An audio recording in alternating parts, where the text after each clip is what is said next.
وأنا واغفر لنا وارحمنا أنت مولانا فانصرنا على القوم الكافرين أستغفر الله العظيم Kameramen datang nih, العظيم أستغفر الله العظيم واستغفر فاعلم أنه لا إله إلا الله لا إله إلا الله لا إله إلا الله محمد رسول الله.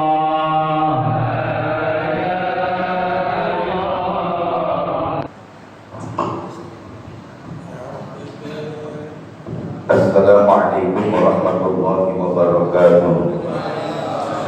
Bismillah walhamdulillah wassalatu wassalamu ala rasulillah Muhammad ibn Abdullah wa ala alihi wa ashabihi wa man tabi'ahum wa wala amma ba'du. Rabbi shrah li sadri wa yassir li amri wahlul 'uqdatam min lisani yafqahu qawli. Rabbi zidni 'ilman nafi'an warzuqni fahman jayyida ya rabbal alamin. Allahumma anfa'na bima 'allamtana wa 'allimna ma yanfa'una warzuqna 'ilman yanfa'una. Mari kita mulai majlis kita mengajar kita dan baca Al-Quran surah Al-Fatihah. Mudah-mudahan semua ilmu yang kita pelajari jadi ilmu yang bermanfaat, hajat kita semuanya dijabah oleh Allah Subhanahu wa taala. Ala hadhihi niyyah wa ala kulli niyyatin shalihah wa ila hadratin nabi al-Fatihah. A'udzu billahi minasy syaithanir rajim. Bismillahirrahmanirrahim. Alhamdulillahi rabbil alamin arrahmanir rahim maliki yaumiddin. Iyyaka na'budu wa iyyaka nasta'in ihdinas siratal mustaqim siratal ladzina an'amta 'alaihim ghairil maghdubi 'alaihim waladdallin. Amin. Bismillahirrahmanirrahim. Qasrus salatul ba'diyah. Awalan masyru'iyyatul qasri. Al-qasru azimatun aw rukhsatun. Al-qasru jaizun bil Qur'an was sunnah wal ijma'. Amma al-Qur'an wa qawluhu ta'ala wa idza darabtum fil ardi falaysa 'alaykum junahun an taqsuru minas salati in khiftum ayyabtinakumul ladina kafaru. An-Nisa. Wal qasru jaizun sawa'un fi halatil khawfi awil amni, lakinna ta'liqal qasri 'ala al-khawfi fil ayah kana taqriru al-halatu al-waqi'atu li anna al-ghaliba asfar an-nabi sallallahu alaihi wasallam lam taqilla minhu. Qala Ya'la ibn Umayyah li Umar ibn al-Khattab ma lana naqsuru wa qad amna. Faqala sa'altu an-nabiy sallallahu alaihi wasallam faqala sadaqatun tasaddaqallahu biha 'alaikum fa akhbiru sadaqatah.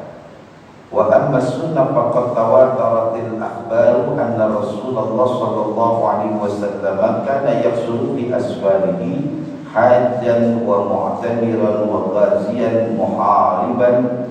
Wa qala Ibnu Umar sahabtu an-nabiy sallallahu alaihi wasallam fa kana la yazidu fi safari ala rak'ataini. Wa Abu Bakr wa Umar wa Utsman kadzalika. Kita hadirin sekalian melanjutkan pelajaran yang sudah kita pelajari, yaitu terkait dengan qasar. Ya. Kali yang lalu sudah juga kita membahas terkait dengan Jumat, dengan segala macam yang terkait hal-hal Jumat. Ya. Yang perlu saya ingatkan bahwa di Jumat ini jangan tinggalkan baca selawat, paling sedikit 100, kalau bisa sampai 1000 kita baca selawat dari mulai malam ini sampai besok selesainya sholat Jumat. Kedua, sholat Jumat, Jumat itu usahakan berangkat Jumat itu kita mandi dulu sebersih-bersihnya. Ya, kalau kita sholat Jumat berangkat mandi sebersih-bersihnya, kemudian setelah itu kita wabakara berangkat lebih awal, maka satu langkahnya kita itu jadi ampunan, jadi kebaikan, dan juga ditulis sebagai 1 tahun kita ibadah. Ya, itu pentingnya kalau kita Jumat mandi sebersih-bersihnya. Ya. Nah, kemudian juga Jumat kalau bisa baca suratul Kahfi. Ya. Jumat berbanyak sedekah. Kenapa? Karena Jumat sebagai sayyidul ayyam, penghulu dari berbagai macam hari yang sudah Allah ciptakan dengan 7 hari, yaitu Ahad, Isnin, Salasah, Arbi'ah, Kamis, Jumat, Sabah, Sabtu, kemudian balik lagi ke Ahad. Ya, itu yang kesimpulan yang sudah kita pelajari beberapa pertemuan yang lalu. Kemudian yang kedua, kita membahas masalah terkait dengan qasrus sholat rubaiyah, sholat qasar. Ya, sholat qasar kita tahu nih sholat namanya. Ini bicara qasar dulu. Sholat qasar itu adalah masyru'iyatul qasri, disyariatkan oleh Allah tentang bolehnya kita mengqasar. Artinya mengurangi jumlah bilangan sholat yang 4 jadi 2. Ya, di antaranya adalah dasarnya wa idza darabtum fil ardi, kalau bila mana kita ini berjalan di muka bumi, falaisa 'alaikum junahun an taqsuru minas sholati. Enggak ada masalah tuh kalau kita mau mengqasar sholat kita. In khiftum ayattinakumul ladzina kafaru, apalagi takut nanti muncul fitnah yang dilakukan oleh orang-orang kafir. Ya, jadi orang yang dalam perjalanan jauh maka diperbolehkan dia mengqasar sholatnya. Ya. Nah, adapun amma sunnah, adapun dalam hadis nabinya, anna Rasulullah sallallahu alaihi wasallam, sesungguhnya baginda Nabi itu kana yaksuru bi asfali hajan wa mu'tabiran wa ghaziyan muhariban. Jadi Nabi itu kalau pergi haji, pergi umrah, berperang, itu senantiasa mengqasar sholatnya. Wa qala Ibnu Umar, di hadis Ibnu Umar mengatakan sahabun nabiyya, saya mendampingi Rasulullah sallallahu alaihi wasallam, fakana la yazidu fi safarihi ada rakaatain. Nabi kalau dalam perjalanan itu enggak kurang sholat pasti 2 rakaat. Wa Abu Bakar wa Umar wa Utsman, begitu juga para sahabat Abu Bakar, Umar, Utsman, ya. Nah, itu yang terkait dengan sholat qasar dasarnya. Walladhi yaqsuru ijma'an huwa sholatur rubaiyah min zuhrin wa asrin wa isya'in. Yang sholat di qasar itu adalah sholat yang 4, zuhur, asar, dan isya. Ya. Sedangkan dunal fajri wal maghrib, sholat subuh dan maghrib tidak ada qasarnya. Ya, li'annahu idza qasara al-fajri baqiya minhu rak'ah. Kalau misalnya subuh itu ada qasar kan tinggal cuma 1 doang, makanya enggak. Ya. Kemudian ruwiya Ahmad bin Aisyah rahmat an Aisyah radhiyallahu anha, uridatis salatu rak'ataini illa al-maghrib fa innahu witrun nahar. Yang diwajibkan sholat itu adalah 2 rakaat illal maghrib, kecuali maghrib. Kenapa? Fa innahu, sesungguhnya maghrib itu adalah witrun nahar, witirnya nahar, siang. Summa zabat fil khadari wa aqranat wa aqarrat fis safari ala ma kanat alaihi. Ya, itu. Nah, kemudian hukumnya gimana ini qasar? Ya. Pertama, menurut mazhab Hanafi bahwa yang namanya qasar salat itu al-qasru wajibun, wajib mengqasar. Kenapa? Karena azimatun, bahwa yang namanya qasar itu adalah azimah. Makanya Nabi mengatakan kepada para sahabat, kata Nabi sahabat, ya, shadaqatun tasaddaqallahu biha alaikum fa'aqbidu shadaqatah. Kata baginda Nabi, shadaqatun, ada sedekah, tasaddaqallahu, di mana Allah bersedekah kepada kita itu atas kita semua, fa'aqbidu shadaqatah. Kata Nabi, ambil itu sedekahnya. Jadi Nabi mengatakan Allah itu bersedekah kepada kita. Nah, sedekahnya apa? Ya qasar. Maka kata Nabi, ambil tuh kosornya, jangan ditinggalin. Makanya mazhab Hanafi mengatakan hukum kosor itu wajib. Ya. Wa fardal musafir fi kulli wa qulidal musafiru fi kulli salatir rubaiyah rak'atani. Nah, menurut mazhab Hanafi yang mengatakan wajib, maka wajib bagi kita yang musafir itu sholat yang 4 2 rakaat. La tajuru lahu ziyadah alaihi ma amdan. Jangan dilebihin. Wa yajibu sujudus sahwi in kana sahwan. Wajib sujud sahwi kalau dia lupa. Dia lagi sholat qashar, tahu-tahu nambah jadi 4. Sujud sahwi kata mazhab Hanafi, karena qashar itu menurut mazhab Hanafi hukumnya wajib. Ya. Nah, kenapa dikatakan wajib? Wa daliluhum ahaditsus sabitah. Urida bis salati rak'ataini fa aqarratis salatu safaru wa zaid bi salatil hadari. Bahwasanya sholat qashar itu, sholat dalam safar itu urida bis salati rak'ataini diwajibkan sholat itu 2 rakaat 2 rakaat. Kemudian di hadisnya juga urida faradallahu, mewajibkan siapa Allah as-salata ala lisan nabiyyukum fil hadari 4 raka'atin wa bis safari rak'ataini. Kalau kita diwajibkan sholat yang zuhur, asar dan isya 4 rakaat kecuali bis safari, kecuali dalam safar, boleh dia mengerjakan 2 rakaat. Nah, ini hukum pertama terkait dengan qashar. Kemudian waqala al-Maliki 'ala al-masyhur ar-rajih, hukum yang kedua terkait dengan qashar. Al-qasru, adapun qashar itu sunnatun muakkadatun li fi'lin nabi.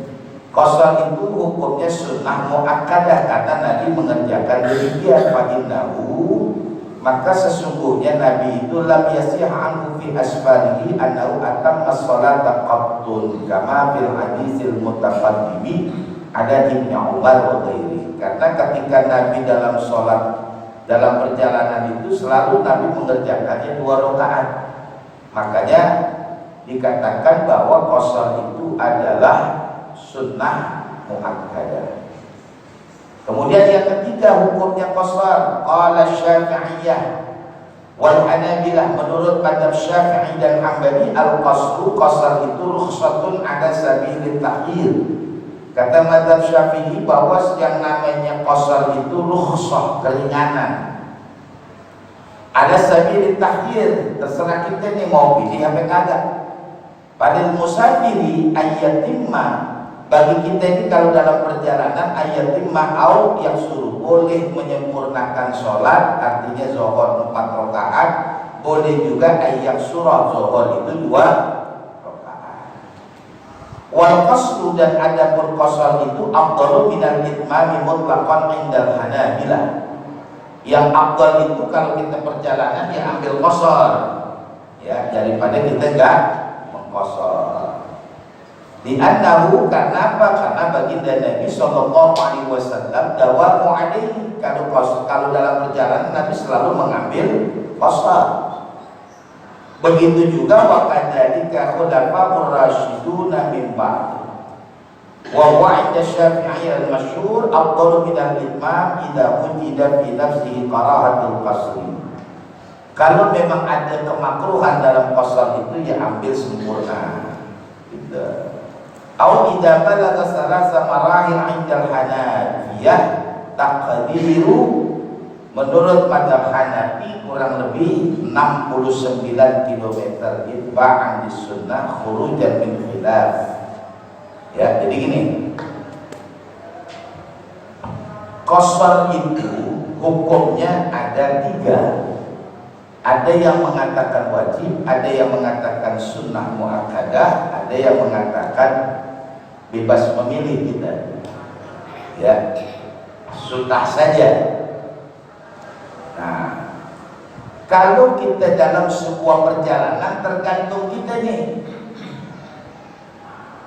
Kalau serasa kita bilang kayaknya enak, saya mau sholatnya qashar aja dah, masuk waktu zuhur, dia nggak sholat tepat, sholatnya 2 rakaat doang. Karena apa?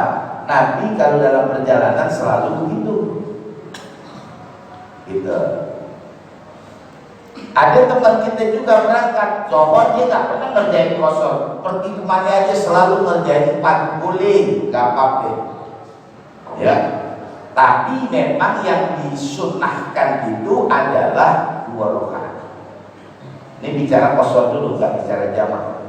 Ya, jadi qashar itu hukumnya ada 3, 1 wajib, 2 sunnah muakkadah, yang ketiga sunnah. Ya, sunnah biasa aja, boleh dikerjain, boleh kagak. Ya. Nah kemudian kenapa sih ada qashar? Sabab masyru'iyatil qasri. Al-hikmatu minal qasri, adapun hikmahnya daripada dikerjain qashar, wa daf'ul masyaqqati wal haraj alladhi qad yata'arradu lahul musafiru ghaliban wa taysiru 'alayhi bi huquqillahi ta'ala wa targhib fi ada'il fara'id wa 'adamu tanfir min al-qiyam bil wajib wa la fala yabqa lil muqtassiri aw mahmal hajjah aw dari'ah fi tarki fardhis salati. Hikmahnya apa sih? Daf'ul masyaqqah, untuk kita tidak terlalu ada kesulitan. Ya. Wal haraj alladhi qad yata'arradu lahul musafir. Kenapa sih kita disunnahkan atau diwajibkan menurut mazhab Hanafi itu qashar? Karena kadang-kadang kalau kita lagi pergi musafir ada aja ribet, kesulitan, ada dah. Ya, kita pengen buru-buru, ada aja dah. Makanya kenapa Allah itu memberikan sedekahnya buat kita itu dengan mempermudah sholat kita itu kalau dalam perjalanan gak usah 4-2 aja. Karena dalam perjalanan ada aja Pak kita kesulitan, lelah lah, capek lah, macam-macam dah orang namanya dalam sebuah perjalanan. Kemudian wasababu masyru'iyatil qasri wasafarut tawil al-mubah inda jumhur ghairul hanafiyah. Nah sebabnya kenapa ini? Ya sebabnya itu karena perjalanan yang jauh. Kalau perjalanannya nggak jauh nggak bisa. Jadi gini, maksud saya gini, biar kita ini kalau ditanya kenapa sih ada qashar, ya, kenapa sih disyariatkan adanya qashar dalam sholat? Nggak langsung aja udah 4, orang nggak ada kesulitan kok. Sekarang kan perjalanan enak, naik kereta nggak ada kendala, naik bis udah enak, jalanan juga udah nggak kayak dulu, sekarang udah lempeng-lempeng aja, naik pesawat juga nggak ada kendala. Kok masih pakai qashar juga? Gitu. Nggak ada masalah. Kalau yang tidak mau ambil boleh, yang mau ambil boleh. Kenapa yang mau ambil itu? Yang mau ambil itu karena yang namanya perjalanan, biar katanya naik kereta enak lah. Kita tinggal duduk, sekarang udah bersih, nggak kayak dulu banyak kardus sono, orang di bawah, orang tidur di mana, kamar mandi. Enggak, sekarang udah enak. Naik bis juga begitu, udah enak sekarang. Nah biasanya dalam perjalanan itu ada masyaqqah, biar katanya kita naik pesawat yang katanya enak banget lah. Duduk Jakarta Surabaya 1 jam 45 menit misalnya.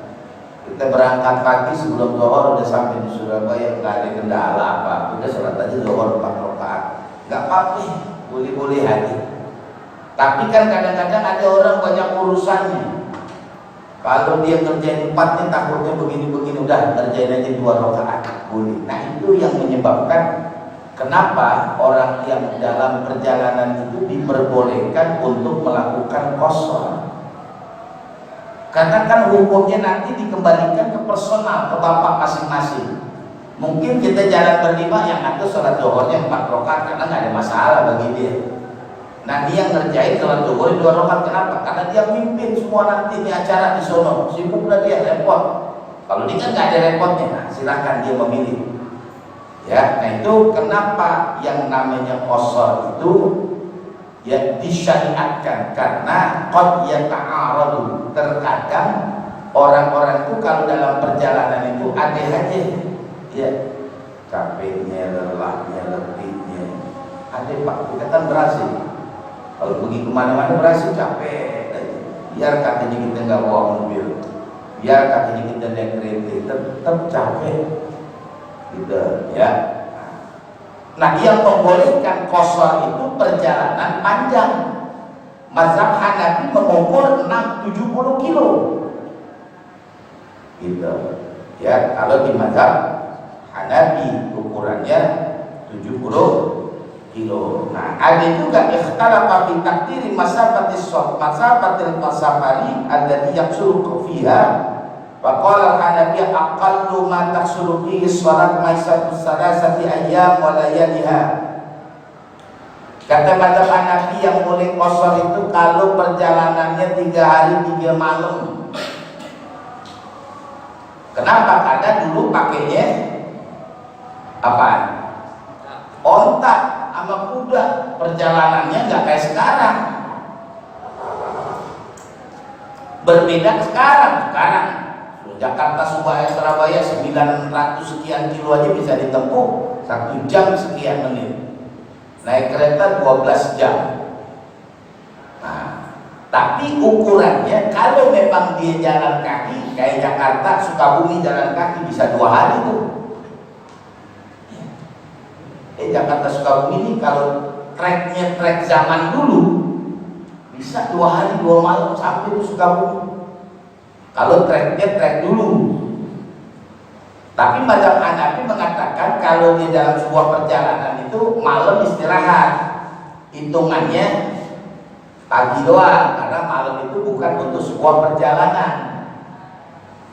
Karena kalau di dalam konsep Al-Quran, malam itu waja'alna laila libasa, Allah jadikan malam itu buat istirahat, bukan buat perjalanan. Maka mazhab Hanafi mengatakan orang yang boleh mengqasar sholatnya itu kalau perjalanannya ditempuh 3 hari ya. Nah, ini ukurannya ukuran zaman dulu. Kalau ukuran sekarang lain. Jakarta Lampung naik pesawat 45 menit. Jakarta Lampung lebih dekat. Ya, langsung turun di Bandar Lampung. Karena kan dekat itu.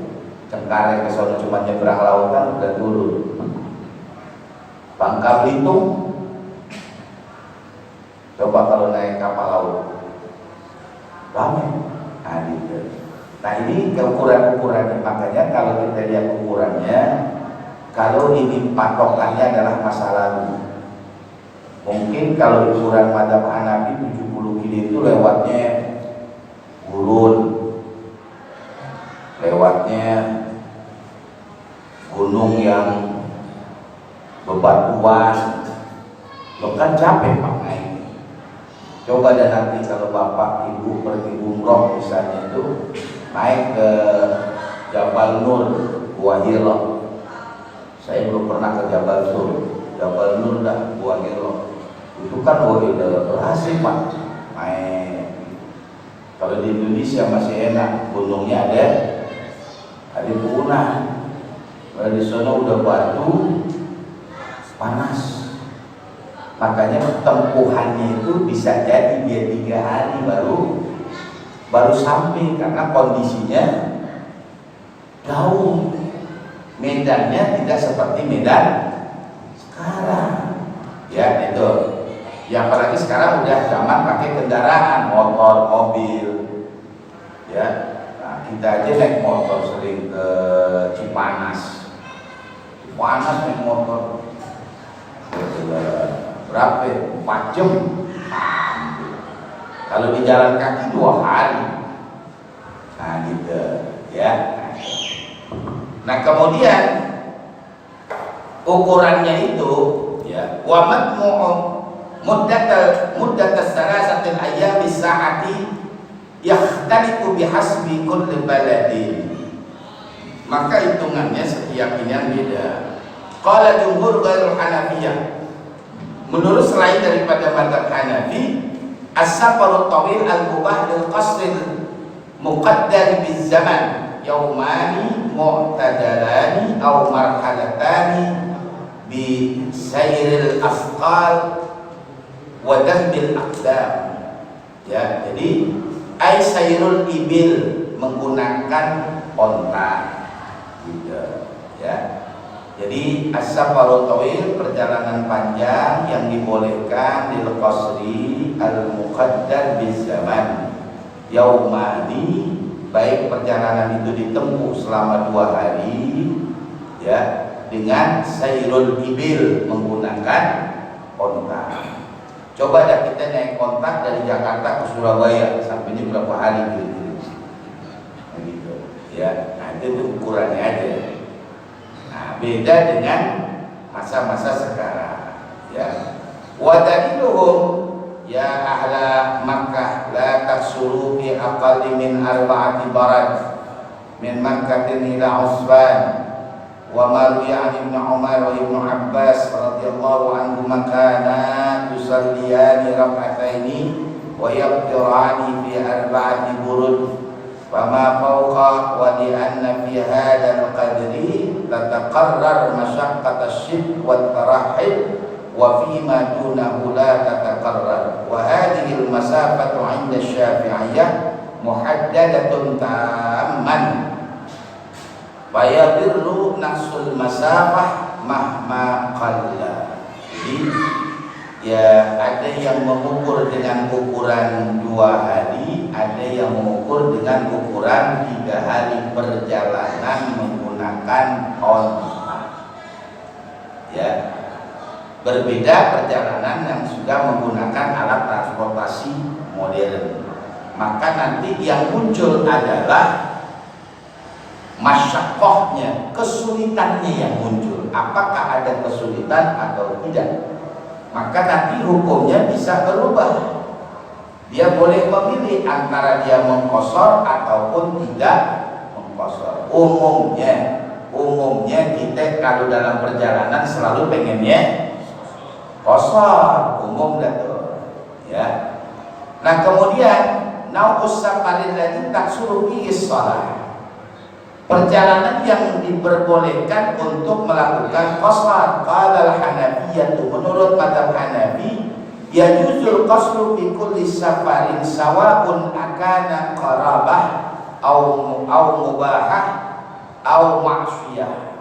Menurut mazhab Hanafi, perjalanan apa aja boleh diqashar, baik itu perjalanannya qarabah, nemuin saudari kerabat, atau mubahah, perjalanannya mubah, mau belanja, mau apa, atau maksiyah, perjalanannya maksiat, boleh mengqashar menurut mazhab Hanafi. Fa yajuzul qasru li qati'i tariq wa nahwihi mimman kana 'asiyan bisafarihi. Menurut mazhab Hanafi boleh kalau ada orang dalam sebuah perjalanan tujuannya mau kemana, saya mau ke Lampung, mau begal orang, boleh dia mengqashar.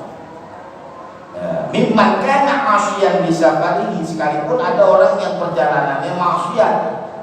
Di annal qabha mujawara li syai'in masyru'in la ya'dumul masyru'iyyah wal qabhul mujawara huwa ma yaqbulu al-infikak kal baini waqtin nida' lis-salati al-jum'ah fa innahu qubiha li tarkis sa'i.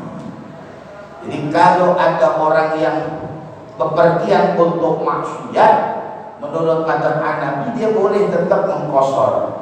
Ya, nah, kemarin udah saya ceritain, misalnya begini, bapak dapat tugas suruh nganterin sabu-sabu ya dari Bandar Lampung ke Jakarta. Kalau menurut mazhab Hanafi dia boleh qashar walaupun perjalanannya maksiat. Atau dia pengen nganterin motor-motor hasil durian mau dibawa ke daerah untuk dipakai di daerah perkebunan misalnya. Bukan kita yang nyolong, bukan, cuma cara kita sopir truk kita bawa dan tapi kita tahu tuh barangnya barang durian. Ini gimana nih? Dia boleh mengkosor sholat menurut madhab Hanafi. Gitu, ya. Itu pendapat yang pertama. Nah, pendapat yang kedua, wa qala jumhur ghairu Hanafiyah la tubahu rukhsah al-mukhtassah bis-safari minal qasri wal jam'i wal fitri wal masru thalathati ayyam. Tapi menurut selain daripada mazhab Hanafi nggak bisa. Yang boleh kosor itu kalau perjalanannya adalah perjalanan yang baik. Nggak bisa. Mau kemana bang? Mau ke Cisaan. Ngapain? Nanti jamur janda di bawah umur. Mau ngapain ya? Ya nengokin lagi sampai tahu cocok kan gitu. Di kewe-kewe di jamur. Ada kejebatannya goyang-goyang di Cisaan, pernah nggak? Udah pernah nih. Iya, itu perjalanan ini maksiat, nggak bisa buat kosor tuh sholat. Iya, karena tujuannya udah lain. Kecuali tujuannya dia mau silaturahim, kecuali tujuannya dia pengen mendatangi kerabat yang dia mau lihat jamur, gitu. Kalau nggak jamur, jamu dah, janda muda. Kalau jamur janda di bawah umur, jamu janda muda. Nah gitu. Ide jangan jamu. Iya. Nah ini ya itu nggak boleh ya, mengkosor. Atau mungkin ada sopir Grab, sopir apa namanya yang online tuh, ya rental. Anterin namanya zaman dulu hostess, zaman dulu namanya hostess. Mana dia ada pesanan ke Cibodas, dianterin 3 hari. Dia nggak melakukan, cuma nganterin hostess doang 3 hari, PP dibayar. Dia nggak boleh kosor tuh. Kenapa? Karena perjalanannya maksiat. Itu tidak bisa, ya. Nah itu menurut mazhab Hanafi, menurut mazhab Syafi'i, Maliki, Hambali. Kalau mazhab Hanafi boleh aja, nggak apa-apa. Karena yang dihitung menurut mazhab Hanafi bukan perjalanannya, sholatnya sama masafahnya. Soal dia safarnya itu maksiat atau nggak maksiat itu nggak masuk urusan. Gitu. Tapi yang terpenting adalah orang ini punya kewajiban melakukan ibadah sholat. Nah, karena dia di dalam sebuah perjalanan, maka dia boleh mengkosor, sekalipun perjalanannya untuk maksiat. Mau kemana Pak? Ini kita udah mau berangkat bareng-bareng, mau ngapain? Kita pengen perang, mau berkelahi semua. Bukan perang bela agama, kagak boleh itu dia kosor karena tujuannya maksiat. Tuh makanya ya perbedaan pendapat semacam ini ya kalau intinya nih rata-rata orang kalau berangkat maksiat memang tidak sembahyang, rata-rata umumnya dah tuh. Iya, tapi kalau dia mau sholat ya udah nggak apa-apa, bagusan lagi. Ya, umumnya orang kalau berangkat, ya contoh dah, dia mau beli ayam buat aduan, beli ikan cupang bagan buat aduan, atau mungkin apa namanya sekarang udah jarang. Dulu kan sekarang main judi udah di HP. Kalau dulu kan orang main judi pergi mana Genting, tahu Genting nggak? Genting di Malaysia, itu tempat perjudian di Genting, ya. Atau main ke Singapura, atau Las Vegas. Iya, kalau zaman dulu begitu. Nah, kalau zaman sekarang kan ada orang main di HP. Iya, makanya banyak yang pada jebol tuh. Pinjam apa namanya? Pinjol, iya. Buat bayar apaan? Slot. Kunci buat rumah tuh slot. Iya. Iya. Itu sebetulnya tuh orang kalau main judi melalui HP itu bodohnya luar biasa. Bodohnya luar biasa. Bodohnya bener-bener. Karena apa? Karena memang itu memang disengaja mau dibuat. 10 kali main sekali menang. 9 kali. Itu yang dibanggain yang sekali. Oh, kemarin main menang. Gitu. Padahal dia udah kalah 9. Karena kan pernah ditanya-tanya itu yang tukang bikin judi online itu, emang disetting. Ini orang main kalah, karena penasaran dikasih menang. Iya. Jadi menang atuk. Berarti kan dia rugi 8. 10 kali main, menang sekali, hadiahnya 1, kan rugi 8. Tetap dia penasaran. Karena ada tuh itu kena judi online 5 juta harus dibayar, dimarahin kantor segala macam, gak taunya main judi slot, judi apa segala macam. Ya, itu kalau zaman dulu ada orang yang musafir untuk melakukan hal-hal yang maksiat, maka nggak boleh.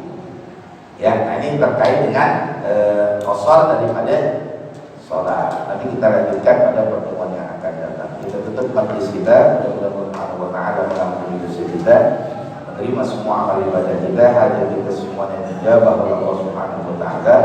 Allah jadikan semua anak dan keturunan kita orang-orang yang beriman dan takwa kepada Allah, bermanfaat bagi agama manusia dan bangsa. Allah hindarkan kita semuanya dari bala bencana musibah penyakit zahir dan batin. Kita doain yang sakit, mudah-mudahan Allah angkat penyakitnya, Allah sembuhkan segala penyakitnya. Allah berikan kesehatan yang sempurna, yang berulang rahmatullah dari seluruh keluarga besar kita, jamaah kita, orang tua kita, guru-guru kita, pendiri puaka, penyumbang donatur dari Allah dan majlis kita ini. Kita doain semuanya, Allah ampuni dosanya, Allah terima semua amal ibadahnya, tempatkan di sisinya, Allah masukkan ke dalam surga Allah Subhanahu wa Ta'ala. Kita semua yang hadir, Allah limpahkan rezeki yang halal, yang banyak, yang barokah, yang limpah penuh dengan ridha dari Allah Subhanahu wa Ta'ala. Kita semua dapat melaksanakan ibadah haji, berziarah ke makam Rasulullah SAW, terhindar dari wabah dan penyakit. Kita doain yang sakit, mudah-mudahan angkat penyakitnya, dan kita semua yang hadir, Allah mudahkan semua urusan kita. Ada hari dunia wa ala kulli niyatin salihah wa ila hadratin nabi al-fatihah. A'udzu billahi minasy syaithanir rajim. Bismillahirrahmanirrahim. Alhamdulillahi rabbil alamin arrahmanir rahim maliki yaumiddin. Iyyaka na'budu wa iyyaka nasta'in. Ihdinas siratal mustaqim, siratal ladzina an'amta 'alaihim ghairil maghdubi 'alaihim waladdallin. Amin. Kedua kita baca surah Al-Fatihah untuk Bapak Haji Hamzah bin Masuki yang 7 hari lalu telah kembali menghadap kepada Allah. Kita doain Allah ampuni semua dosanya, Allah terima semua amal ibadah dan tempatkan di sisinya, Allah masukkan ke dalam surga Allah Subhanahu wa Ta'ala. Al-Fatihah. A'udzubillahi minasyaitonir rajim. Bismillahirrahmanirrahim. Alhamdulillahirabbil alamin arrahmanir rahim maliki yaumiddin.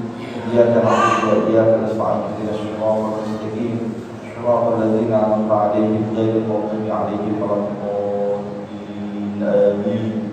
Ketiga, saya mau dibacakan dulu surah Al-Fatihah untuk pembangunan pembebasan pondok pesantren yang saya bangun. Mudah-mudahan ini kemudahan, kelancaran, keberkahan, dan bisa segera melunasi sisa pembayaran tanah yang masih harus dilunasi. Al-Fatihah. A'udzubillahi minasyaitonir rajim. Bismillahirrahmanirrahim. Alhamdulillahirabbil alamin arrahmanir rahim maliki yaumiddin. Iyyaka na'budu wa iyyaka nasta'in. Ihdinas siratal mustaqim, siratal ladzina an'amta 'alaihim ghairil maghdubi 'alaihim waladdallin. ربنا تقبل منا إنك أنت السميع العليم وتب علينا إنك أنت التواب الرحيم والحمد لله رب العالمين والسلام عليكم ورحمة الله وبركاته.